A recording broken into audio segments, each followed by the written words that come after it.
The night of April 7th, 2014, 32-year-old Robin Spielbauer tucked her 10-year-old daughter into bed in their house in Amarillo, Texas. Robin told her daughter that she loved her, said goodnight, and then walked out of the room. Robin could hear the TV on in the front room of the house, and she began heading that way, but before she got there, she stopped to look in on her younger daughter. Robin peeked into her bedroom and saw the little girl was already fast asleep. And as soon as she saw this, Robin just felt this complete sense of calm come over her. As a single mother with 2 young kids, Robin's days could get busy and chaotic. But she was finally able to relax each night when she knew her daughters were safe and sound in their beds like they were right now. Robin left the bedroom and walked down the hall into the front room of the house, where she found her mom and dad watching TV. Robin took a seat on the couch with her parents, grabbed her phone out of her jeans pocket, and quickly sent a text message. Robin's mom looked over and asked her daughter if everything was okay. She was fine, just making some plans. Robin knew her parents loved having her and the 2 girls in the house, and they played a huge part in helping her take care of the kids. But Robin thought in a perfect world, she would not be living with her parents in her early 30s. Because for many years before she wound up back at her parents' house, Robin had been living a life she loved on her own. When she was 22, she had fallen in love with a great guy named J.D. Spielbauer. J.D. was a former United States Marine and had served in Afghanistan and Iraq. Robin's father had been in the military most of his life, and so her parents had been really happy when Robin started dating a military veteran.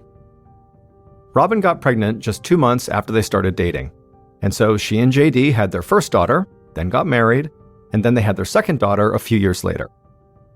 And for Robin, ever since she was young, all she had wanted was to be a mom. And so she didn't really care that she and J.D. struggled with money sometimes, or that raising kids really wasn't always easy. She and her husband loved each other, and they had these 2 beautiful girls. That was more than enough to be grateful for. But in 2012, after she and J.D. had been together for almost 10 years, everything began to change. J.D. became distant, and he started spending a lot of time away from home. And not long after that, Robin had discovered that J.D. was cheating on her with a woman named Katie Phipps, who just happened to be one of Robin's friends from church. After Robin had learned that her husband and friend were having this affair, she divorced J.D., took the kids, and moved back in with her parents. And not long after that, J.D. had married Katie Phipps, which really only added to the tension. Back on the couch, Robin's phone buzzed in her hand. She glanced down at the text, smiled, and got up. She told her parents she would have to run out for a bit and asked if they could watch the kids while she was gone. Her mom said of course, and then asked if Robin was going out to meet her new boyfriend. Robin blushed a little, but didn't respond. Then she just grabbed her purse, told her parents she wouldn't be gone too long, and walked out the front door.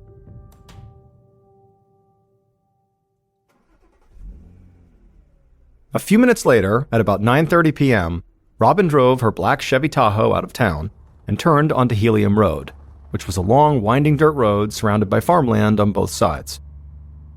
As she drove, Robin cranked up the country music on the radio and looked out at the huge Texas night sky.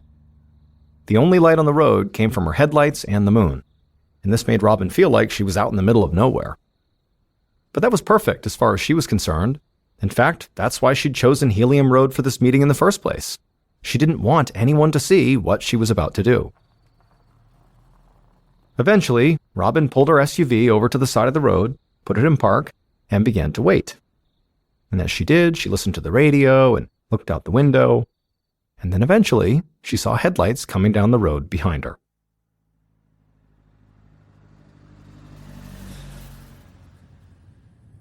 The following day, at noon, almost 15 hours after Robin had left her house, a middle-aged man drove his truck down Helium Road. The sun was bright, and it was about 65 degrees Fahrenheit. It looked and felt like a perfect spring day. As the man was driving, he spotted something in the distance, so he slowed down and squinted. And he was surprised by what he saw. 3 young girls were running down the road right towards him, and they were screaming. This part of Helium Road was usually pretty deserted, and it wasn't really a place where kids played. So the man immediately hit his brakes, put his truck in park, and stepped outside to see what was going on. He walked over to the girls and asked if they were okay. and without breaking their stride, all three girls pointed behind them and started yelling, "She's dead! She's dead!" The man looked where the girls were pointing, and he saw there was a black SUV parked on the side of the road. He told the girls to stay where they were, and then he ran over to the SUV. And when he got there, at first glance, it just looked like somebody had abandoned the vehicle. However, when he walked to the passenger side of the SUV and looked at the ground, he just froze. The man was in total shock at what he saw, and it horrified him that three young kids were clearly the first ones to have stumbled onto the scene. The man took a breath and steadied himself, then he grabbed his phone and dialed 911.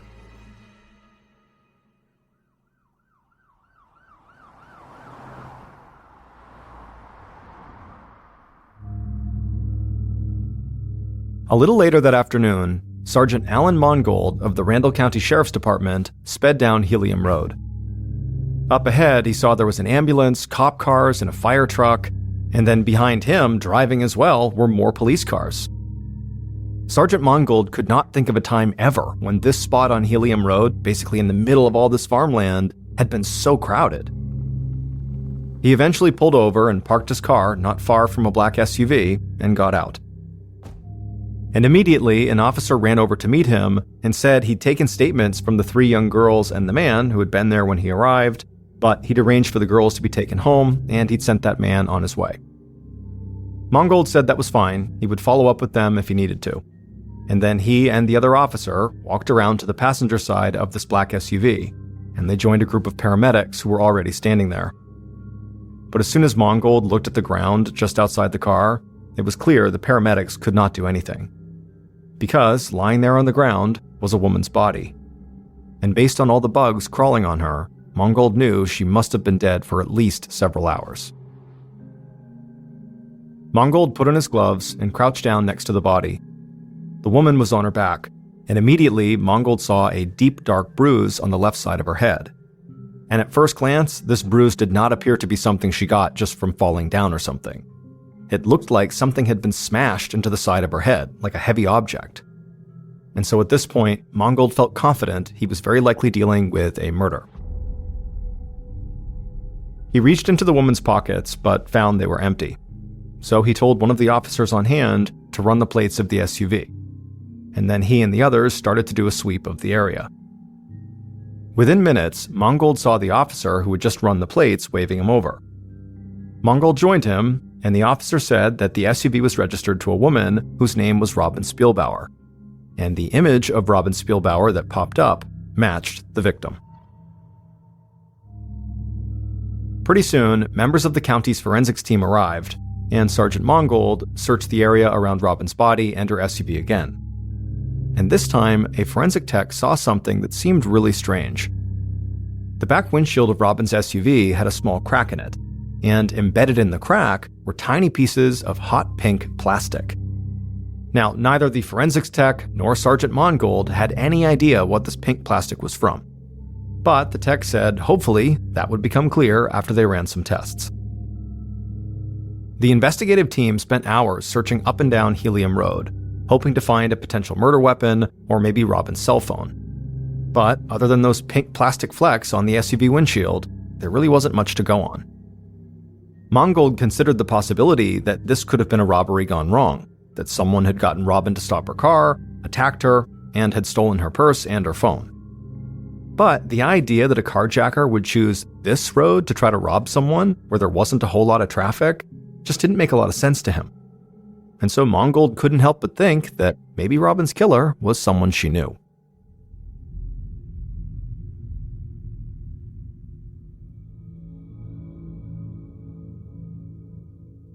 The following morning, April 9th, Sergeant Mongold sat at his desk reviewing the autopsy report.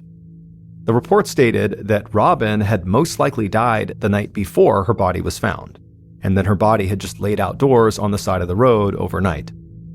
And even more importantly, the autopsy report confirmed that Robin had been murdered. Because in addition to the blunt force trauma wound that Mongold had found on the side of her head, the medical examiner had also discovered a gunshot wound from a .22 caliber pistol in the back of Robin's head. So, that morning, Sergeant Mongold went to meet with Robin's friends and family to learn as much as he could about her. and also to see if anyone close to Robin owned a .22. Mangold had informed Robin's parents about the death of their daughter the previous night, and even without the results of the autopsy report, he had told them he believed there had been foul play.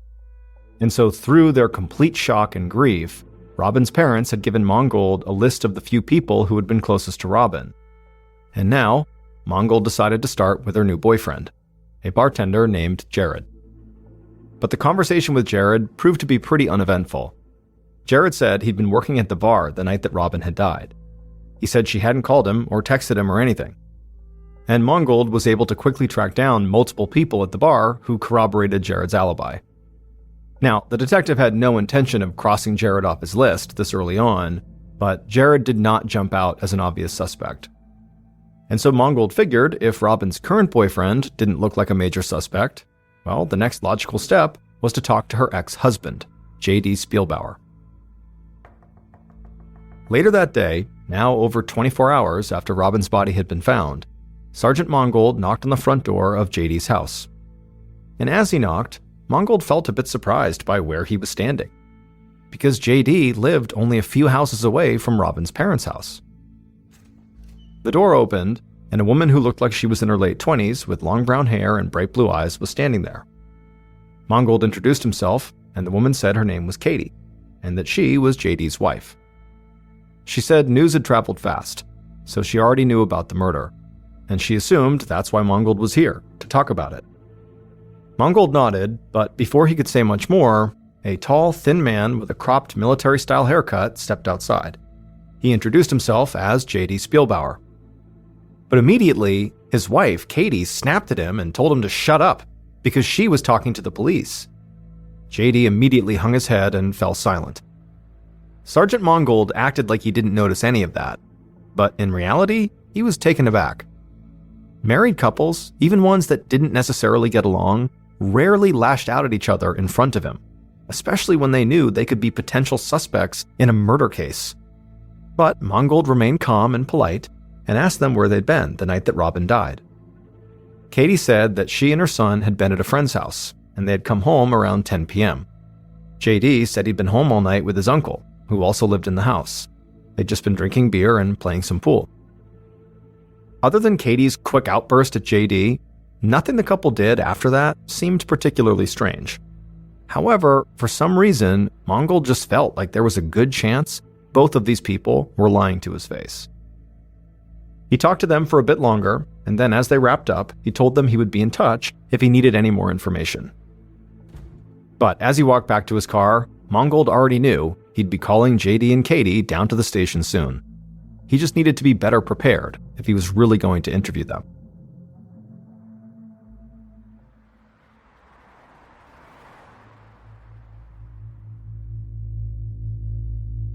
After leaving J.D. and Katie's house, Mangold drove a few minutes across town to Robin's best friend Erin's house. Robin's parents had told Mangold that Robin and Erin were extremely close and shared basically everything with each other. So Mangold thought she'd be a great person to talk to learn more about Robin, but also he figured if anybody had inside information on Robin's ex-husband and his new wife, it might be Erin. And as it would turn out, Erin knew a whole lot about Robin's ex and his new wife. She told him that at one point, she, Robin, J.D., and Katie had all been friends. But then J.D. and Katie had an affair, and things got ugly. She said Robin constantly worried about the kids and wondered if she and J.D. should really be trying to co-parent them.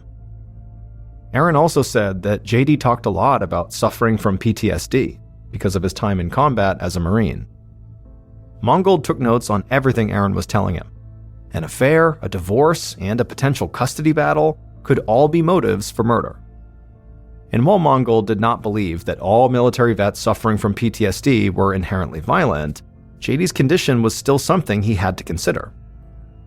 But Erin would tell Mangold something else that would instantly make him rethink his entire approach to JD and Katie. Erin said late last year, Robin had gone over to JD and Katie's house to drop off the kids. However, when Katie had come in and seen her husband and Robin talking, she screamed, grabbed Robin, slammed her into the fireplace, and threatened to ruin her life. That evening, Sergeant Mongold led JD into an interview room at the sheriff's station, and then he sat down next to him at a small round table that was pushed up against the wall. JD was wearing a t-shirt, jeans, and a baseball cap that he kept messing with like he was nervous. Mongold had spent most of the previous night trying to learn as much as possible about Robin, JD, and Katie's relationship, and he had worked with the phone company to secure a copy of text messages sent to and from Robin's cell phone. Mongold started the interview by asking JD to give him an overview of what he'd been doing on the night Robin died. JD spoke in a slow Texas drawl. He was polite and addressed Mongold as Sir, and he said basically the same thing he'd told Mongold when they met at the house. He'd been hanging out with his uncle at home, drinking and shooting pool. Mongold nodded and asked if he'd seen Robin at all on that day, but JD shook his head and said he had not seen or talked to her. Sergeant Mongold reached down and grabbed a file folder out of a briefcase. He opened the folder and pulled out a piece of paper. Then he turned to JD and said he wanted to help him because clearly JD was having trouble remembering things clearly. Mongold told JD that this piece of paper was a record of all the text messages Robin had sent and received on the night she died, and her final text exchange was with JD just before 9:30 p.m. And it was clear from this text that the two of them had been planning to meet up that night. JD immediately took off his hat and ran his hand through his hair. He apologized for lying, and then as he tried to explain himself, he started to stammer. Finally, he got out that Robin was supposed to meet him that night at his house to talk about a standardized test their older daughter was supposed to take. However, JD said Robin never showed up. At this point, Mongold really began to press JD. He asked him if Robin had never showed up, why hadn't he reached out to her? And JD really struggled to come up with an answer. He remained polite and kept calling Mongold Sir, but as he was doing that, Mongold got the impression that this was not a man who planned things out, or who could easily organize his thoughts. And so eventually, Mongold told JD that he could assume only one of two things. JD had lied because he was the one who murdered Robin, or he had lied to cover for someone else. JD just shook his head and said he would never hurt Robin. But Mongold snapped back and said, well, if you didn't kill her, who did? JD went quiet for a second, and then he looked up at Mongold and just said, I have suspicions. Now, during this interview, JD did not come out and actually say who he suspected, but Mongold thought it was pretty clear. In fact, Mongold had the same suspicion since he talked to Robin's friend Erin. So Mongold didn't waste any time. He let JD go, and then had JD's wife, Katie, brought to the station and into the same small interview room. Katie was wearing a sweatshirt with a pink camouflage pattern on it, and while her husband, JD, had looked very nervous when he came in, Katie, on the other hand, just looked mad. But before Sergeant Mongold could even ask her a question, she said she needed him, Mongold, to tell her something. She said she needed to know if JD was having an affair with his ex-wife Robin. Mongold said he didn't know if that was the case, but he did know that JD and Robin had planned to see each other on the night that Robin died. After hearing this, Katie broke down sobbing and put her face in her hands. She said she knew it. She knew Robin had been trying to tear her marriage apart because Robin had never gotten over JD after the divorce. But despite all the obvious anger Katie felt towards Robin, she insisted that she had nothing to do with Robin's murder. However, despite what Katie and JD said during their interviews, Sergeant Mongold still decided to secure search warrants for their house and their cell phones, and he felt sure he would soon be able to arrest one or both of them.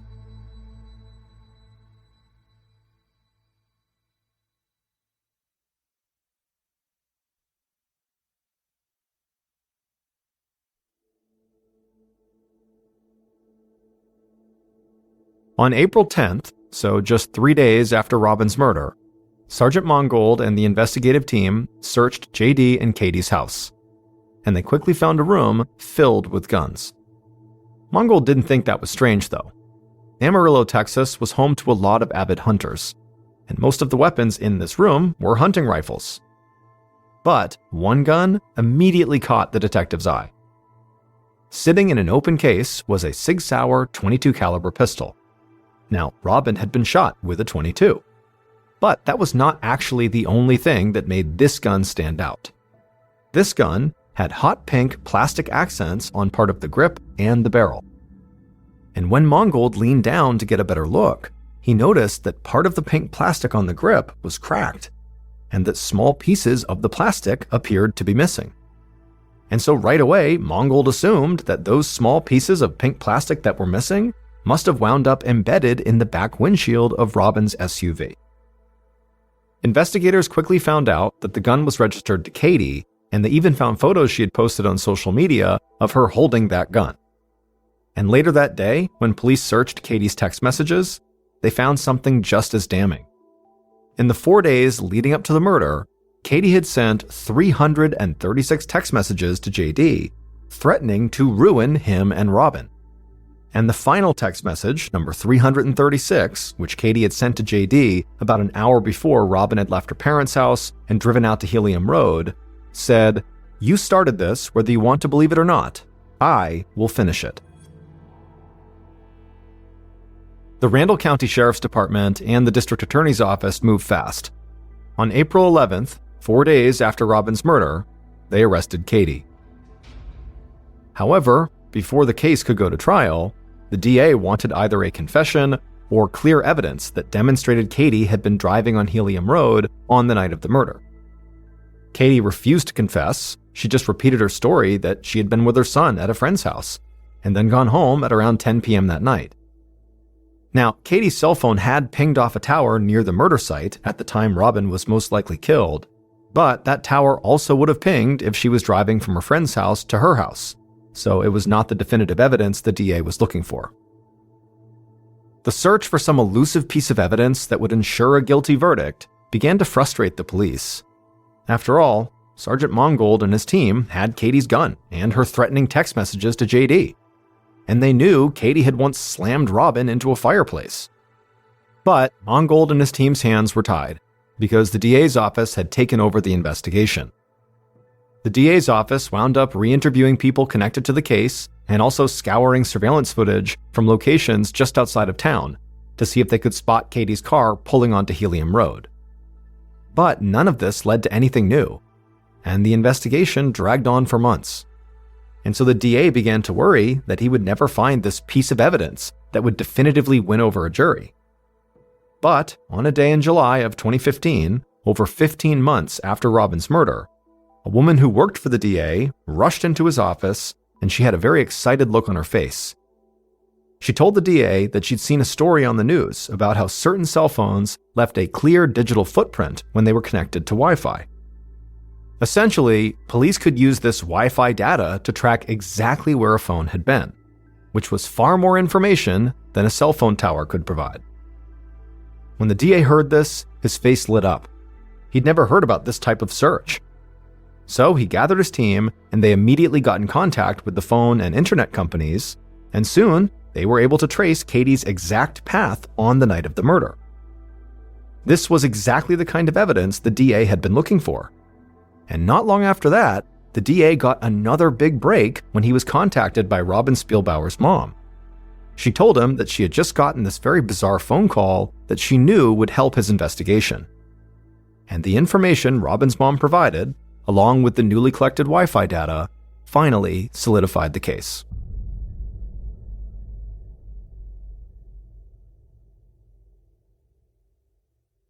Based on the information from Robin's mom, cell phone and Wi-Fi data, and evidence collected throughout the investigation, the following is a reconstruction of what authorities believed happened to Robin Spielbauer on April 7, 2014.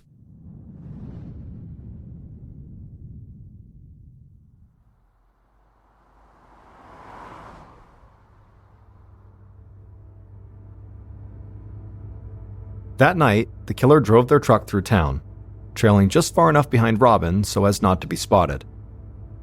The city lights slowly disappeared behind them as the killer followed Robin out onto a dark dirt road. And after a few more minutes of driving, the killer saw Robin pull over and park. And so the killer slowed down as well and parked right behind her.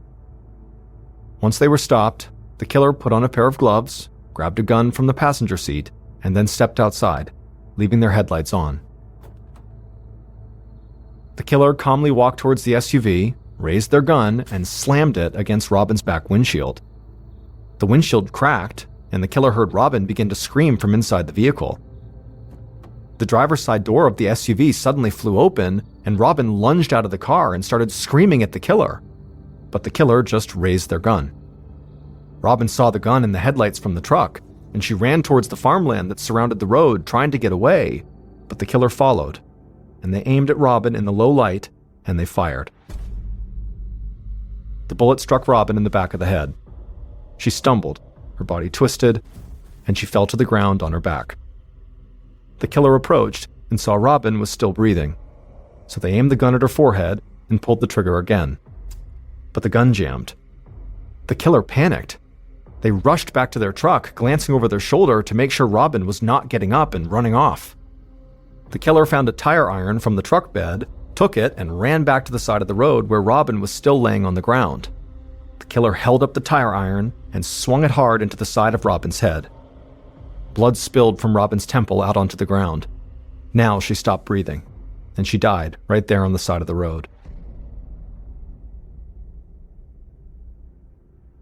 The killer leaned down and took Robin's cell phone out of her pocket. They searched her other pocket for personal items, but she didn't have anything else on her.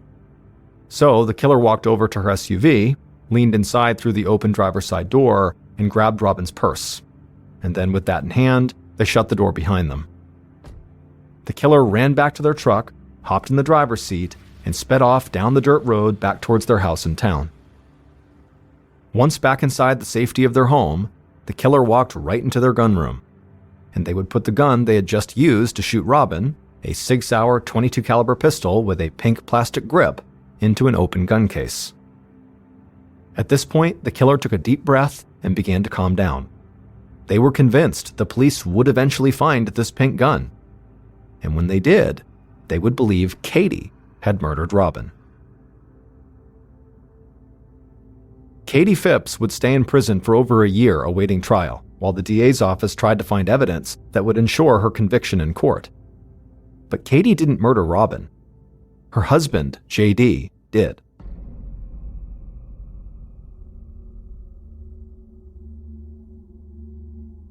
It would turn out that Katie's suspicions about JD and Robin had been correct.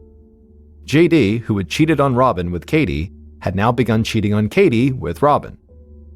But JD knew Katie had caught on, and the whole thing had now turned into a total mess.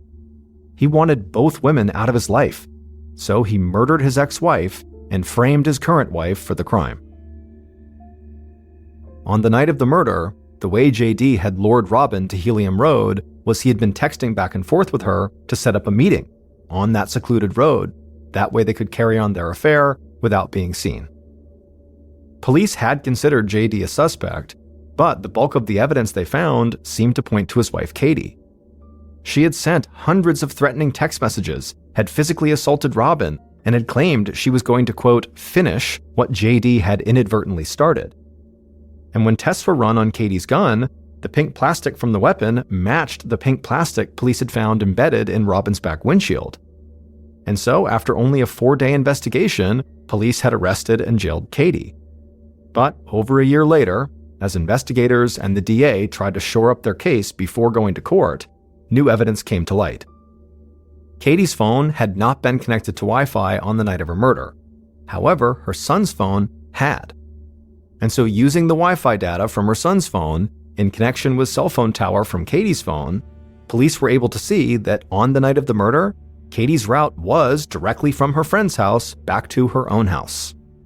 At that point, they realized Katie had been telling the truth. She did not kill Robin. Also, investigators came to believe that many of Katie's threatening text messages to JD might have been about divorcing him and exposing his affair, not about harming Robin. So with this new evidence, police released Katie from jail, and the DA admitted he had rushed to judgment about her guilt. Once Katie was out, investigators quickly turned their attention to JD. And one of the first things they discovered was that JD's stories about suffering from PTSD were a complete lie, because JD had never served in the military. It was just something he lied about to impress women.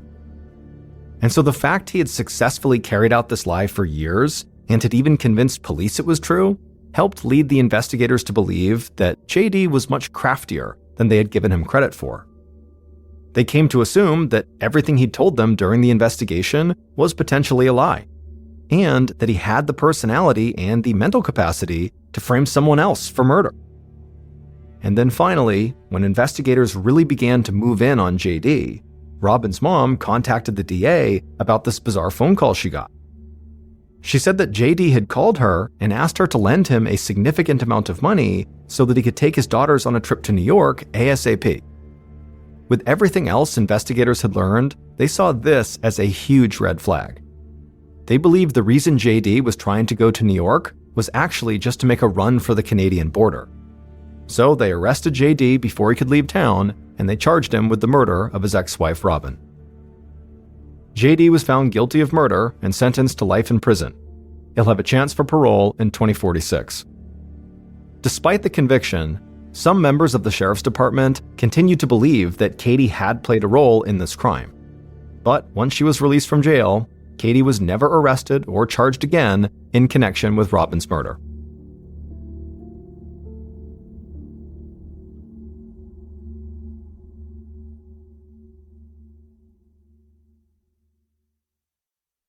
A quick note about our stories: they are all based on true events, but we sometimes use pseudonyms to protect the people involved, and some details are fictionalized for dramatic purposes.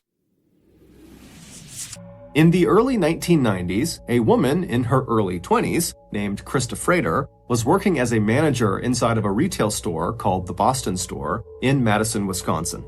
Not long after she was hired there, the Boston Store would hire another employee to work at their Madison location.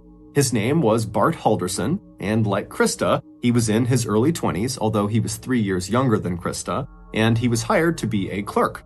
Bart and Krista didn't know each other before working at the same location, but their shifts often overlapped, and so in time they got to know each other, and they found they had a lot in common. They both had grown up roughly outside of Madison, Wisconsin. They both had graduated from the same college, the University of Wisconsin-Madison, and they both shared a love of home design. Krista, who had majored in art history in college, was very passionate about interior home design. As for Bart, he was just one of those people who naturally could fix just about anything with his bare hands, and growing up, his favorite projects were anything to do with home repairs. Whether it was something super simple or super complex, he didn't care. He just found it incredibly satisfying to keep a home in immaculate condition. And so Bart and Krista bonded over their commonalities, and in time, their working friendship evolved into a full-fledged romance. And by 1994, they had left the Boston Store, they had gotten married, and they had moved in together to their own apartment in DeForest, Wisconsin, which is not far from Madison. 2 years after that, in 1996, Bart and Krista welcomed their first child into the world. It was a little boy who they named Mitchell. And as soon as Mitchell was born, Krista decided she wanted to stay home with the baby, and Bart was in full support, and so he went out and he got a great job as an accountant, which paid enough money to pay for the whole family. And 18 months after Mitchell was born, Bart and Krista welcomed their second and final child, another boy who they named Chandler. A few years after Chandler was born, Bart and Krista had saved up just enough money that they could finally afford to buy a house of their own. And the house they finally settled on was just this very modest, small 2-story home in this very quiet little town in Wisconsin called Windsor. Windsor is not far from DeForest, where they had been renting an apartment. But this little house in Windsor was perfect for Bart, Krista, and their boys.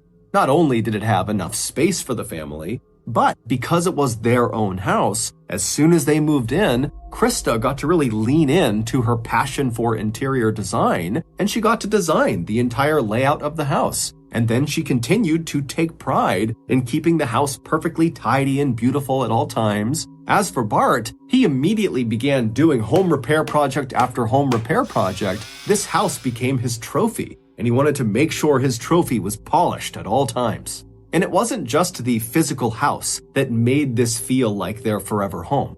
It was also their neighbors. As soon as they moved in, Bart and Krista made friends with all of the people that lived on their street, and they were all so friendly and welcoming. And then before long, the Haldersons were deeply invested in community activities like the Boy Scouts and the Kiwanis Club, and they were donating their time and money to other charities. I mean, so quickly, the Halderson family just found where they belonged. And over the next 2+ decades, life for the Haldersons in this little home in Windsor remained perfect. Bart continued to move up the ladder at his accounting firm, and Krista continued to be a devoted mother and housekeeper. As for the kids, Mitchell and Chandler, they were given every opportunity their parents could possibly give them. And in that loving and supportive environment, they both thrived.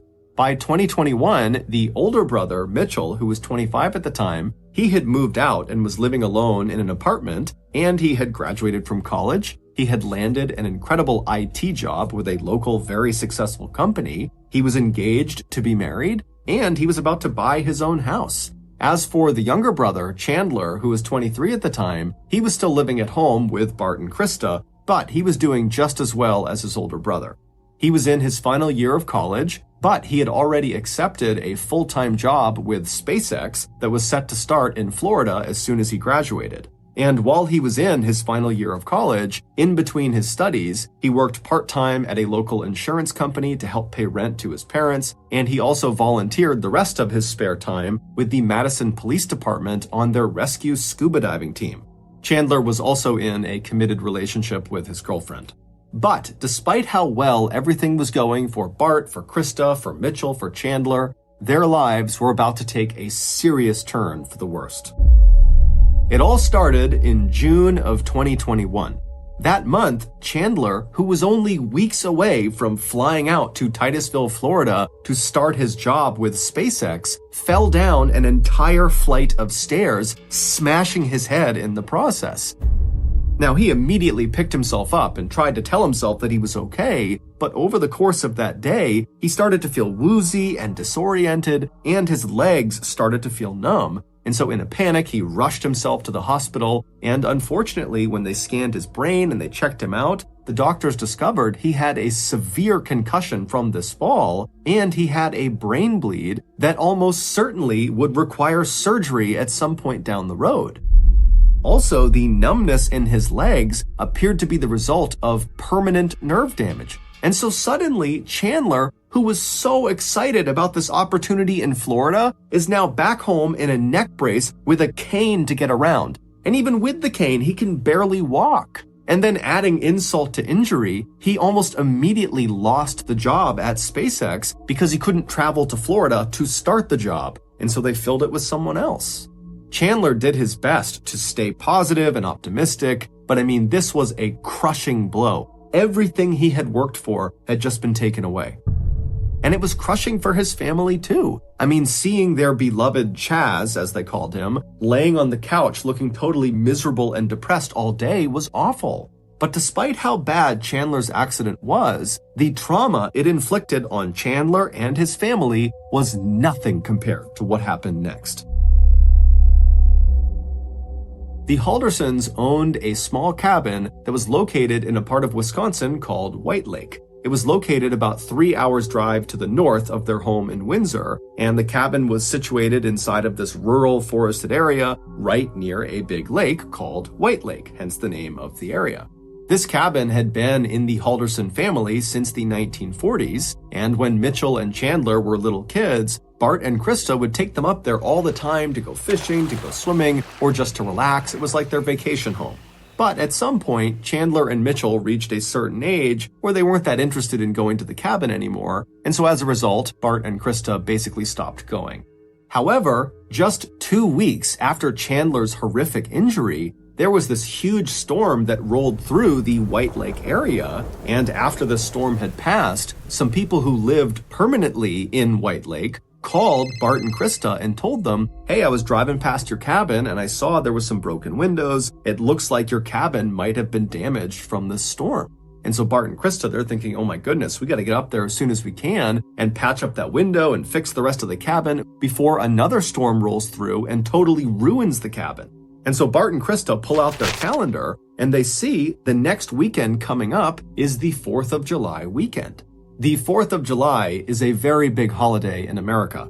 It's when we celebrate our independence. And the way White Lake celebrates the 4th of July is with a big parade down Main Street and these amazing fireworks out over White Lake. And so Bart and Krista, they figure, you know what, let's just hold off and head up to our cabin in a couple of days to time it with the 4th of July weekend, and we can make the necessary repairs, and we can enjoy the festivities of the holiday and kind of have a mini vacation up there. And so that was all fine and good, but right before they left for this trip up to White Lake, Bart and Krista started acting a little weird.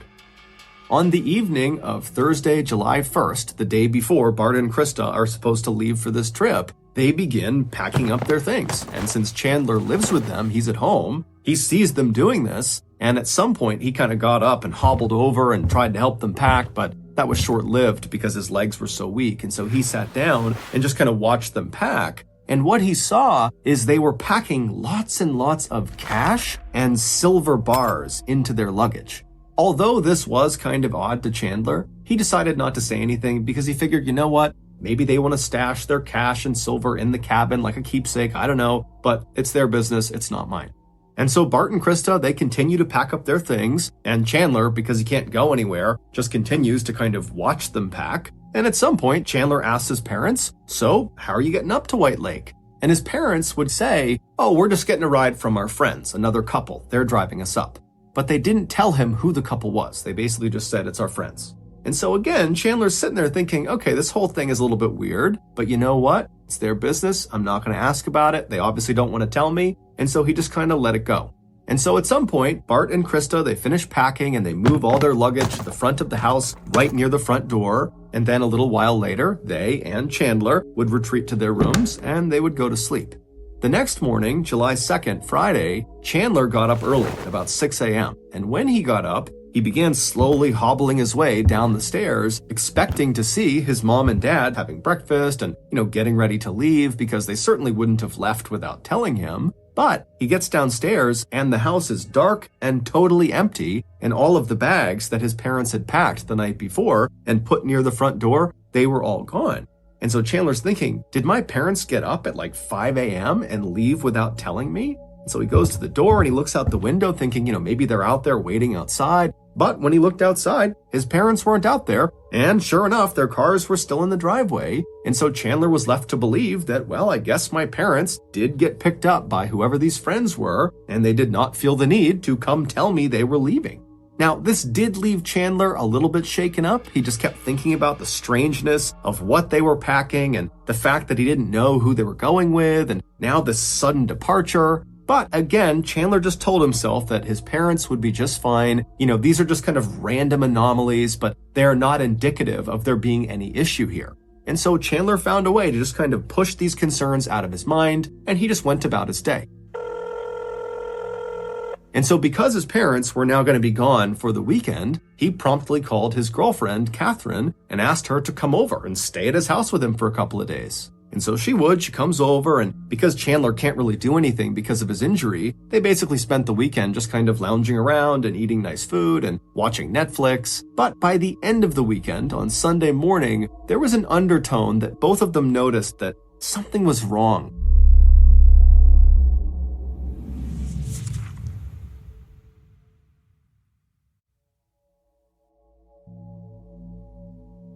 Chandler had told his girlfriend about the strangeness of his parents' quick departure to White Lake, but he had said to her, I'm sure it's fine, and she basically said the same thing, that of course your parents are fine.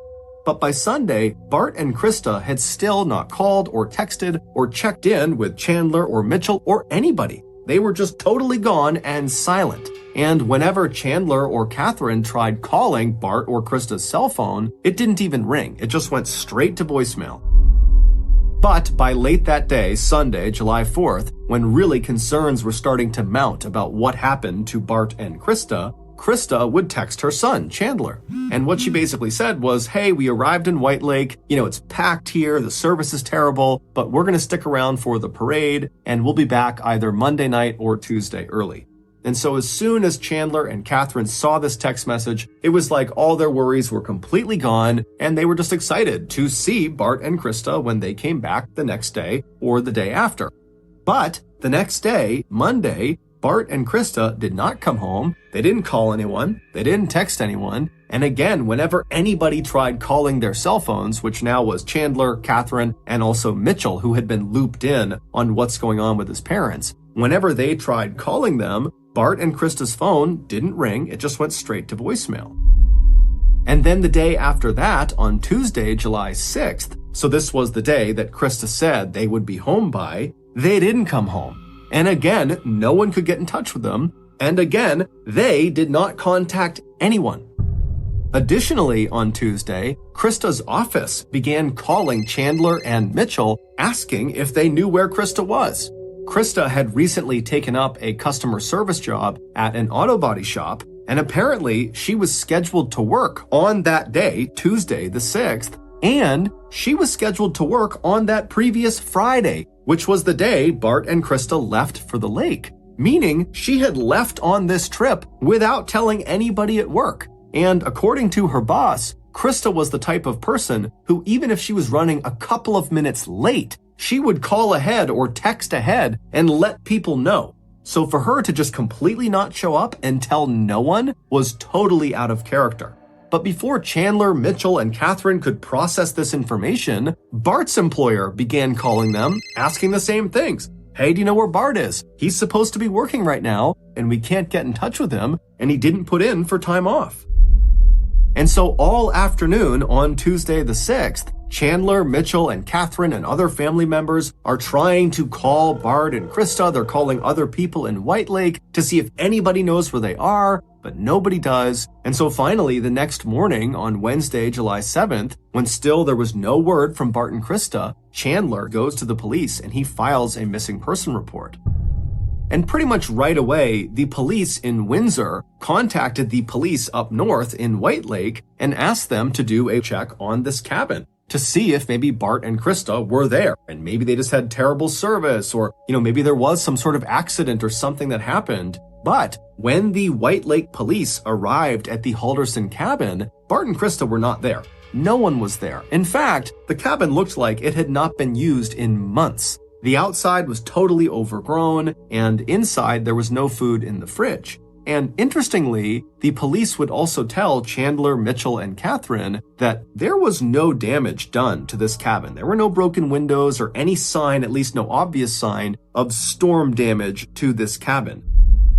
And so after this revelation, of course, Bart and Krista's family is like, wait a minute, who called them and told them to head up there to fix these obvious broken windows? Are those the same mystery friends that drove them up in the first place? I mean, what's going on here? Was this some sort of trap? Have they been set up? Are they okay? And so by the following day, Thursday, July 8th, when still there was no sign of Bart or Krista, and the police really didn't have any new leads to speak of, Chandler was desperate, and so he went to local media and he said, please run a story about my parents and get the word out there that they're missing and maybe someone knows something and they'll come forward. And so local media, they would do that. They would run this piece. And so while this media coverage is going on the 8th, Chandler would go back to his home and he would hobble door to door, asking each of his neighbors if they had a security camera on the front of their house that might have picked up an angle of the street and so may have seen his parents on the morning of July 2nd when they climbed into that mystery couple's car that took them up to White Lake.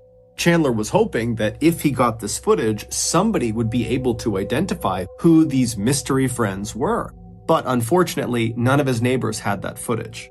But as it would turn out, it didn't matter, because on that day, the 8th, the police made a discovery that at first seemed relatively minor, relatively small, but when they examined it more closely, they realized it was a huge discovery and it completely broke the case wide open. To understand this breakthrough, we have to go back to June 29th, 2021. So 3 days before Bart and Krista hopped into that mystery person's car and headed up to White Lake. On that day, June 29th, Bart had finally just had it. There had been something bothering him for a really long time, and he had just finally decided, you know what? today I'm going to get to the bottom of it. And so Bart pulled out his phone, he punched in a number, he put it to his ear, and after a few rings, a young man named Omar Job answered his call.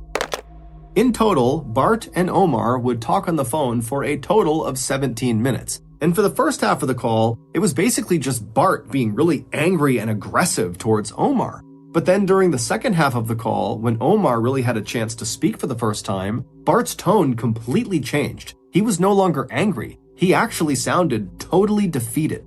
And so after this 17-minute phone call finally comes to an end, Bart is left kind of in shock, but he knows he now needs to set up an even more intense meeting with a group of people, and he needs to tell them what he just learned from Omar. And within 24 hours, Bart had set this additional high-stakes meeting with this other group. It was set for 3 p.m. on July 1st. July 1st was the day before Bart and Krista would leave for White Lake. And so on July 1st, the day of this new pivotal meeting, Bart was working from home, and at some point he looked at his watch and he saw it was just after 2 p.m.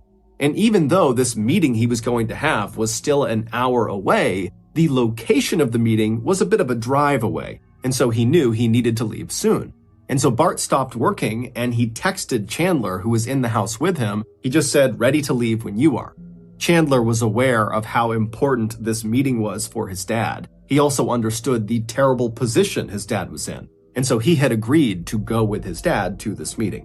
And so after a couple of minutes, both Chandler and Bart have gotten dressed and ready for this meeting, and they met downstairs on the first floor, and after kind of a nod to each other, they begin walking towards the front door. But then something happens.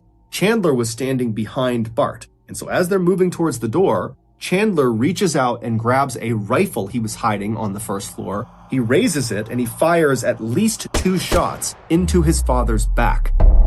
And then once his father fell to the ground and was either dead or dying, Chandler, calm as can be, pulled out his phone and he texted his mother and told her, "Hey, Dad's phone is dead, so just text me." And then Chandler also sent his mother a text saying, "Get soda on your way home." To which his mother just wrote, "'Kay, I can," smiley face. All Chandler was trying to do was buy as much time as possible to prep the house for his mother's return. And so over the next couple of hours, we don't know exactly what Chandler did, but it's assumed he moved his father's body into some hiding place, and then after maybe trying to clean up a little bit, Chandler laid in wait for his mother. And at 4:58 p.m., Krista would clock out of her job at the automotive shop. She would make a pit stop at a store to buy Chandler some soda, and then between 5:15 and 5:30, security cameras on neighbors' houses would pick her up pulling into her driveway. And then just a couple of minutes later, she walked inside of her beautiful little dream home where she had raised her family over the past couple of decades, only to be immediately gunned down by her son the second she walked inside. It would turn out Chandler was living a double life. He had never graduated from college. He had gone to college, but for like a semester and flunked out. But he just kept telling his friends and family that he was progressing through college and then he graduated from college, all made up. He also did not have a job at the insurance company. He just told his family that he worked from home, which really meant he sat in his room and played video games all day. He was not a rescue scuba diver for the Madison Police Department because 1, he was not a scuba diver, and 2, because the Madison Police Department did not have a rescue scuba diving team. And needless to say, he did not have a job with SpaceX. He had never even applied. As for his head injury, he may have bumped his head at some point, and he did go to the doctors by himself sometime in mid-June, but that doctor just told him he might have a mild concussion and then offered him a neck brace and told him, "You don't need to wear it. That's only if you want to wear it." But then very quickly, Chandler turned this non-injury into a debilitating, crippling, life-altering injury and literally hobbled all around with a neck brace and cane. And the reason he did that is he needed an excuse for why he wasn't starting his job at SpaceX. In short, Chandler lied about virtually every aspect of his life to virtually everyone in his life. And for the most part, people did believe him. However, his parents were becoming more and more suspicious. Specifically, in 2021, he was telling them, oh yeah, I'm working at the insurance company, but he never had any money. He could barely pay rent to his family, if at all. And so his dad would say to him, how is it you are employed but have no money? And the way Chandler would handle this is he would create fake email accounts pretending to be people in HR at this insurance company, and then acting as them, he would write these convoluted emails that had these ridiculous excuses for why Chandler had not been paid yet. And so he would have that fake email account email his real account, and then Chandler, in his actual email, would write back really angrily and sternly saying, you gotta fix this, my family's not happy. And then he would once again pretend to be the HR person who would say, I'm sorry, it's some issue that you can't affect. We're gonna fix it, but you gotta wait. And Chandler would take these exchanges and he would forward them to his father. And while Bart didn't necessarily totally believe what he was being shown, it was enough to get him to stop asking questions.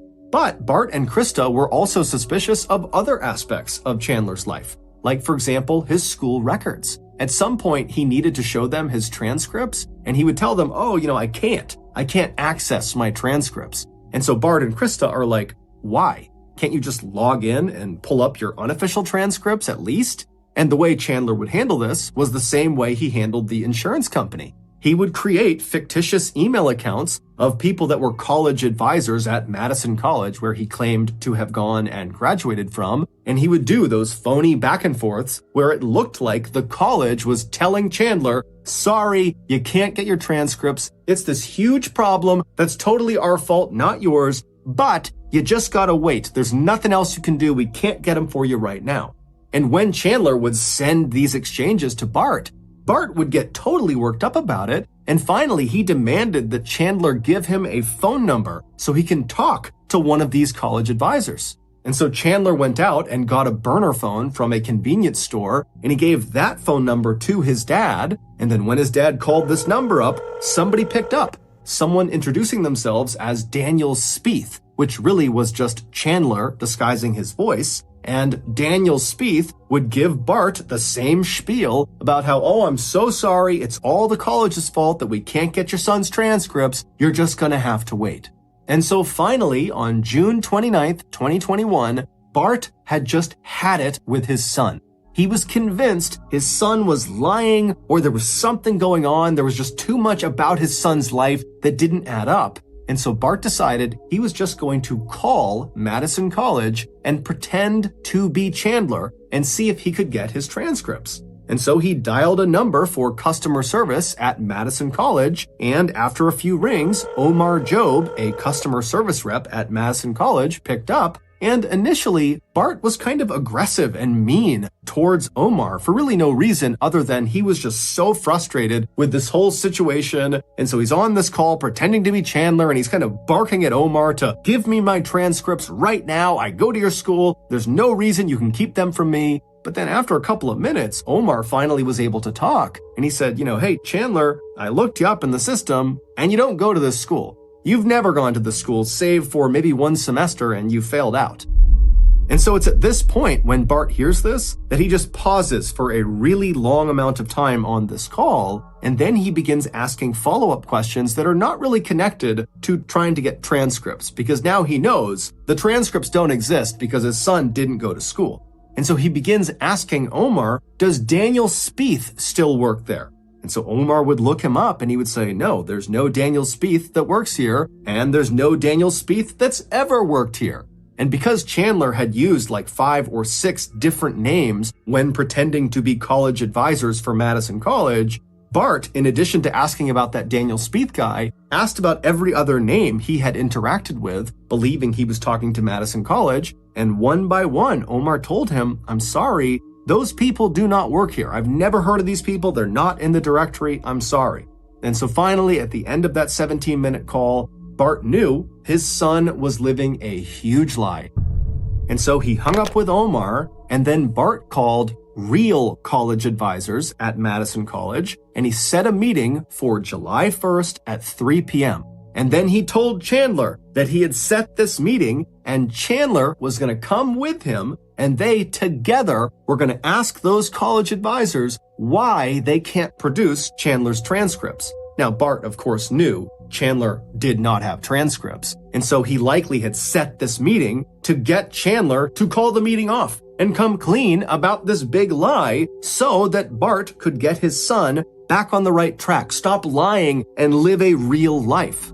But the way Chandler handled being caught was not to own up to any of this. He didn't call off the meeting. He just waited until the day of the meeting, and then he killed his father, killed his mother, and then dismembered their bodies and burned their body parts in the family fireplace, including their heads. And then when he couldn't destroy their bodies completely, he took what was left of their remains and scattered them all over town in parks and forests and rivers. He even put his father's headless, armless, legless torso behind his girlfriend's parents' house. And all the while, as he's doing this, he's spinning this ridiculous story to his girlfriend, to his brother, to other members of the Halderson family, to police, to colleagues of Bart and Krista, that Bart and Krista just up and left on the morning of July 2nd with this mystery couple. And oh, by the way, my parents, they were putting cash and silver bars in their luggage. So I don't know, they went up to White Lake and now they're gone. I don't know what happened to them. We don't know why Chandler chose the story he did. It's unclear if he was trying to make it seem like his parents were suspicious and had gotten into something that had maybe gotten them harmed or kidnapped, or if he was trying to make it seem like his parents were just super gullible and had been taken advantage of by this mystery couple. We don't know. He was just trying to make the whole situation seem plausibly suspicious. Ultimately, though, Chandler did so many things that got him caught. From the mountain of physical evidence he left behind inside of his house, where he killed and dismembered his parents, and also at the various dump sites where he didn't even bury the body parts. He would just put them underneath sticks and branches, and so they were very easy to find. To his extremely suspicious behavior on July 7th, when he walked into the police station and reported his parents missing. That whole time he was talking to police officers, he was acting so weird and was just saying things that didn't make sense, and he just totally came off like a guy who did not care at all that his parents were gone, and really just seemed like a guy who was hiding something. But the big breakthrough that happened on July 8th that broke the case open stemmed from the text message Krista's phone sent to Chandler's phone on July 4th. When Chandler walked into the police station on July 7th and said, "My parents are missing," one of the first questions they had for him was, "Okay, well, when was the last time you spoke to your parents?" And Chandler would tell them he got a text message from his mother, Krista, on Sunday, July 4th. And then he showed them the text message. And the text message said that they had arrived in White Lake and they were going to be sticking around for the parade and they'd be back in a couple of days.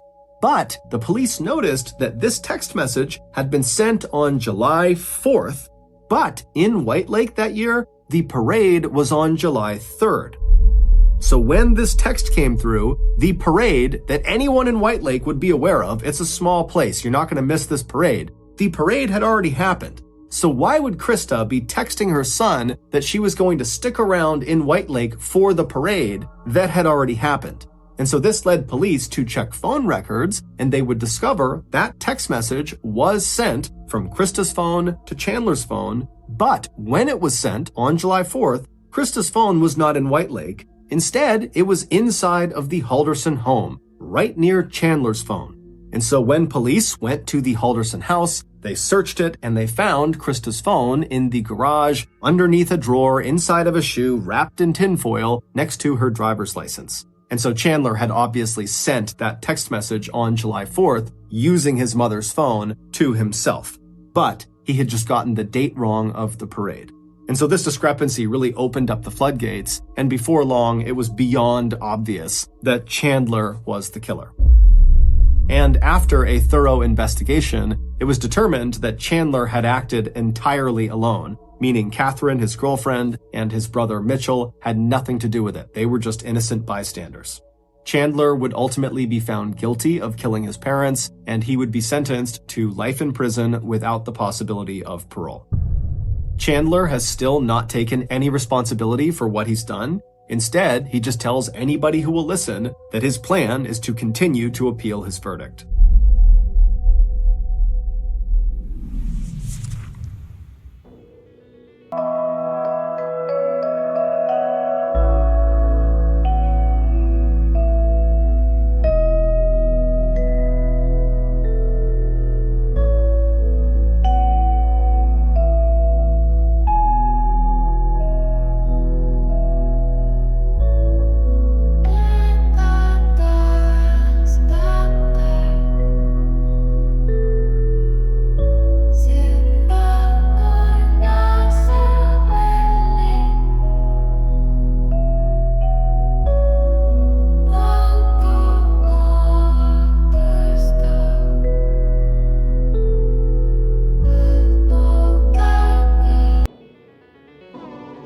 Thank you for listening to the Mr. Ballin podcast. If you got something out of this episode and you haven't done this already, the next time the Amazon Music follow button is in a deep sleep, glue a wig onto their head along with a beard-mustache combo, then decorate their bedroom to look like a hospital suite, and then violently wake them up and tell them that they've been in a medically induced coma for several years.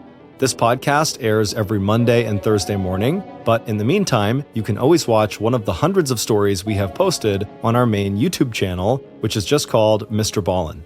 Consider donating to our charity. It's called the Mr. Ballin Foundation, and it honors and supports victims of violent crime as well as their families.